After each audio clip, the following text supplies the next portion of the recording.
स्वाभिमानी दिवस आहे. श्रद्धेय बाळासाहेब आंबेडकर, आपणास वाढदिवसाच्या हार्दिक हार्दिक शुभेच्छा. दीर्घ आयुष्य व्हा.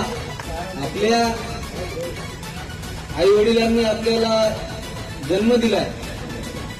आपल्या आई वडिलांनी आपल्याला फक्त जन्म दिलाय, पण जगायचा अधिकार हे डॉक्टर बाबासाहेब आंबेडकरांमुळे भेटलेला आहे. हे कोणी विसरायला नाही पाहिजे.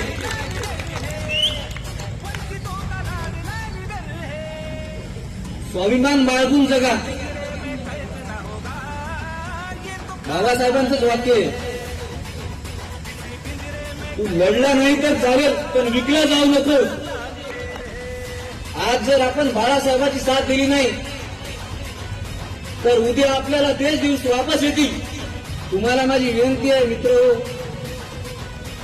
बाळासाहेबांना साथ द्या, बाबासाहेबांच्या रक्ताला साथ द्या.